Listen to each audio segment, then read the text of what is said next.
Bonsoir à toutes et à tous. En faisant ma revue de presse ce soir, 11 août 2023, je lis que l'Organisation des Nations Unies dénonce les conditions de détention de M. Mohamed Bazoum, l'ancien président du Niger.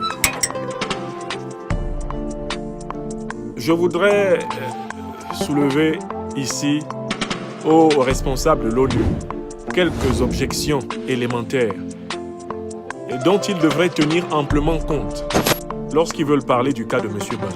Premièrement, où était l'ONU pour dénoncer la libération des pires chefs terroristes par Mohamed Bazoum? Deuxièmement, où était l'ONU quand M. Mohamed Bazoum vantait la supériorité des organisations terroristes sur les armées nationales, en affirmant « les terroristes sont plus aguerris que les armées nationales », méprisant ainsi l'armée nationale du Niger et méprisant ainsi au passage sa propre garde présidentielle. Troisièmement, mais où était l'ONU pour condamner M. Bazoum et M.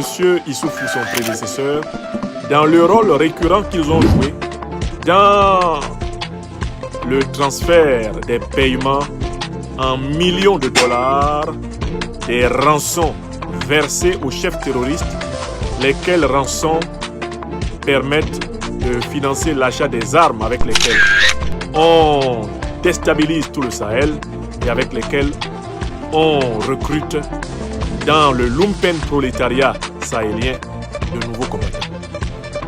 Où était l'ONU quand M. Mohamed Bazoum s'attaquait de manière ostentatoire au Burkina Faso et au Mali, qui ne s'étaient pourtant pas mêlés de la stratégie de lutte antiterroriste du Niger? Où était l'ONU? L'ONU se taisait parce que dans la déflagration que subit l'Afrique depuis la destruction de la Libye en 2011 par l'OTAN, l'ONU s'est constamment rangée du côté des impérialistes occidentaux. Les États-Unis d'Amérique, la France, la Grande-Bretagne qui ont détruit la Libye, assassiné Kadhafi, permis l'armement d'Al-Qaïda et de l'État islamique, ne sont jamais dansés dans les communiqués de l'ONU. Pourtant, ce sont les puissances de l'OTAN qui sont responsables de la déstabilisation totale du Sahel. Mohamed Bazoum, qui a assisté à une réunion à Deauville en 2011, lors de laquelle l'ancien président nigérien Mahamadou Issoufou implorait le président américain d'alors, Barack Obama, de ne pas attaquer la Libye, de ne pas détruire la Libye, car cela risquerait de déstabiliser tout le Sahel et toute l'Afrique. Mohamed Bazoum a témoigné de la réponse que M. Obama, alors président des États-Unis d'Amérique, fit à M. Mahamadou Issoufou. Obama lui répondit « We will finish the job, nous allons finir le travail, nous irons jusqu'au bout ». Mais c'était au bout de quoi? En quoi consistait le travail? Il s'agissait de fragiliser tout le continent africain afin de forcer les États africains à continuer à accepter le pillage de l'uranium, de l'or, du pétrole, du gaz, du manganèse, le pillage du plutonium, le pillage de l'aluminium, de toutes ces richesses faramineuses dont l'Afrique est porteuse et qui en font le continent au potentiel stratégique le plus élevé de l'humanité de ce 21e siècle. M. Mohamed Bazoum, qui est aujourd'hui en détention au Niger, a appelé les grandes puissances de la soi-disant communauté internationale à attaquer le Niger. Alors qu'il a été déposé du pouvoir au Niger sans la moindre effusion de sang, M. Bazoum appelle les armées étrangères à attaquer le peuple dont il prétend avoir été le président. Le seul fait d'appeler les armées étrangères à attaquer le peuple dont il prétend avoir été le président, mais disqualifie à tout jamais M. Bazoum pour revendiquer le statut de chef de l'État ou même simplement le statut d'ancien chef de l'État du Niger. Car cet appel à l'agression étrangère contre le Niger, cet appel aux troupes néocolonialistes, aux troupes impérialistes étrangères à l'Afrique pour attaquer de nouveau un pays africain, c'est un acte de haute trahison. non seulement contre le peuple nigérien, mais contre tout le continent africain qui souffre jusqu'à ce jour de la barbare agression organisée par l'OTAN de Barack Obama, de Nicolas Sarkozy et de David Cameron dès 2011. Laquelle agression a permis, selon la belle expression du président Macron dans son interview accordée au journal français Le Figaro du mois de juin 2017, partout en Afrique, des groupes terroristes qui prospèrent.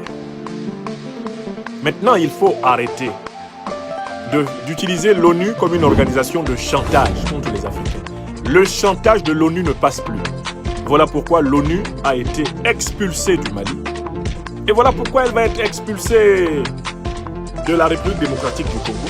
Elle va être expulsée du Centrafrique. Les missions militaires de l'ONU vont quitter le sol africain. Mais pourquoi il n'y a toujours pas de mission militaire de l'ONU en Ukraine? Qu'est-ce que vous attendez pour y envoyer vos forces d'interposition? Pourquoi il n'y en a pas partout où, pourtant, l'OTAN a mené des guerres ravageuses? Il est temps que l'Afrique cesse d'être le cobaye de l'oligarchie onusienne. Il est temps que l'Afrique accède à la respectabilité totale des puissances internationales. Et voilà pourquoi le processus qui est en cours en Afrique de l'Ouest et qui va s'étendre à l'Afrique centrale, à l'Afrique australe.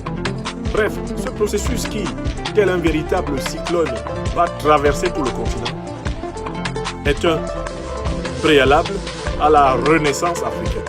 Le grand État fédéral africain arrive et l'ONU, même l'ONU et toute l'ONU, sera contrainte de respecter toutes les Africaines et tous les Africains de la planète. Car l'Afrique a bien compris que c'est dans l'alliance de la force, de la sagesse et de l'harmonie, c'est dans cette alliance que réside le socle de construction des civilisations durables. L'Afrique est au travail. Et je salue toutes les Africaines et tous les Africains qui ont pris profondément conscience de la nécessité de cet effort. Je vous remercie de partager amplement ce message.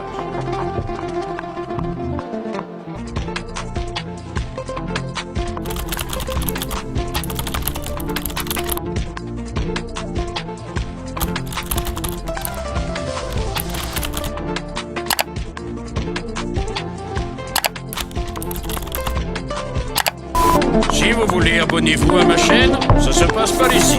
Et si vous voulez voir, moi faire intervenir directement très bon technicien chez vous pour faire lui-même abonnement pour vous. Très bon SAV.